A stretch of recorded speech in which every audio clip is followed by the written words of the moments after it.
So loop cuts in Blender, you can click the loop cut tool, and it comes up with this little gizmo which tells you where the loop cut will be added. And you'll notice where there's an end gone, it stops. So to fix the geometry we added with the bevel, the shortcut for the loop tool is Control and R. And it looks a bit different because it means if you scroll up, you can add a number of edge loops. So we want 2 for this one, for example. And there's options here as well for smoothing.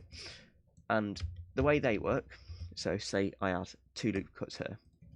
If I add smoothing, it will try and sort of keep the shape a bit better. So maybe sphere would work nicer, or smooth. But with a lot of loop cuts, you can sort of change the shape of everything and how it works. So that's one way of using that. So let's add 2 here. We can also control that smoothing by holding Alt and scrolling up. You see the bottom down here. The smoothing is controlled, so you can do that without having to click and then change smoothing here. So that's loop cuts, which brings us on to knife, the knife tool here. You can click knife and work from that, or you can press the hotkey K. If you hold Control, it snaps to the middle of edges or onto vertices.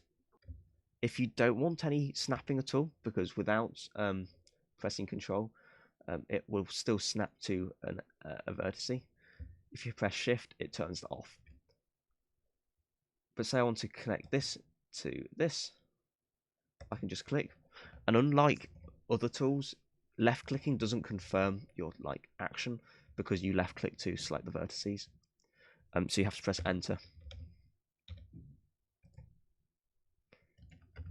And now with testing with the edge loop, you can see that works there. The other thing with the knife tool, there's cutting through. So say I want to bisect it like this. If I press Z, it will cut through. So I can change the shape like this, and it will have cut through the whole thing. And I didn't need to be in wireframe to do that either.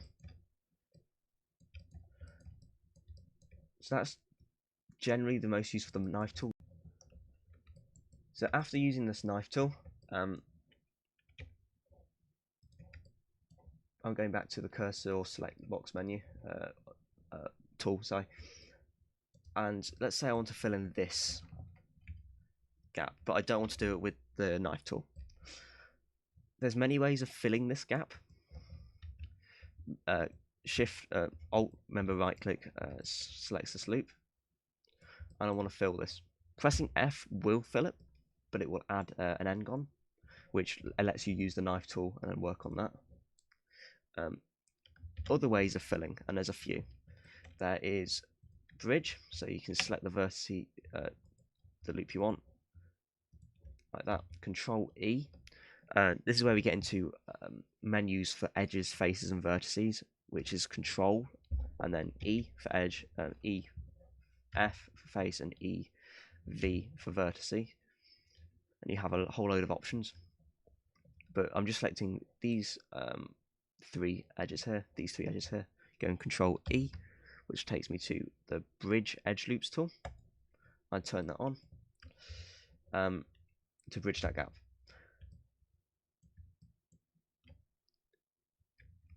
Another way of filling is to use the face tool, so that's Control F, and then there's fill, so Alt F for fill. Requires everything to be selected, but Alt F fill uses triangles. So if you're working on a game, fill might be quite useful. And if you want to get rid of the triangles, Alt J turns triangles to quads. So that can work doing it that way if nothing else is working. It's not the best way, but it's the way of working there. And you'll notice I to delete this section, I'm not selecting the faces, I select the edges inside. and just delete those. The best way of filling, however, is with grid fill, which is Control F and grid fill, and that fills in the whole gap. But grid fill can be a bit more clever. It can fill in very complicated shapes and follow curvature. To explain grid fill, I've added in this torus, and say I delete this section here, and I have this big gap in my mesh. It's Control F, grid fill, and it will figure out the span, so how many edges across, which is 7, and follow curvature. If you turn simple blending off, it will not follow curvature. It will just try and fill it in as flat as possible. Other options to consider about grid fill is offset. Sometimes it doesn't get it right, grid fill. Say I have this gap like this. Grid fill is going to struggle more with that to fit it in. It's not a perfect tool, but something like that it can't fix. To further explain grid fill, I've added in this plane and I've subdivided it a few times. So if I grid fill that, and I'll explain what the span and offset do. So span 1 means it tries to go from 1 to 1. It goes from one edge to another edge with no additional divisions. 2, it will try and divide down the middle twice, and so on and so on. So the idea would be, for any shape you're trying to do, to have the span, the number of edges across, in this case it's 6. Offset is like a spin, so you can imagine this grid and turning by 1 starts spinning it, so it means it moves them all along, it rotates them, and so if it's not fitting perfectly, generally changing the span and the offset will solve the issue. To show more functionality of the bridge tool, I've added these 2 planes and separated them. So if I select the 2 edges I want to bridge, I can go to Control E, which takes me to the edge menu, and go bridge edge loops, which will join them nicely.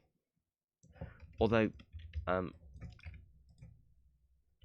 with the bridge tool, often more useful things are going from here to here, and you can do that in Blender by selecting where you want to start, where you want to end. Sometimes it's useful to have a middle point of where you want to go to. So for this sort of shape, it works better. If you go to Control E, bridge edge loops, and change the number of cuts, I'm doing 18 there. Select that one, that bridge edge loops, put 18 back in, and I've got this nice arch shape. If you wanted more control of doing this sort of shape, you can do it fully with modifiers, which are at the side, and I'll go through something similar at some other point. But you can use the bridge tool to work like that. At the beginning of the tutorials, we got you to turn on loop tools, which are here. You can access that by pressing W. W is a context menu.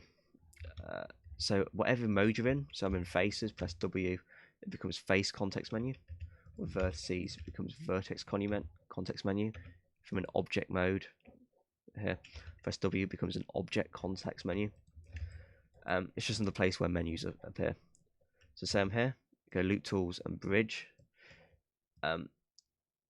You can get more tools for bridging. So say I'm going from here to there. W loop tools, bridge.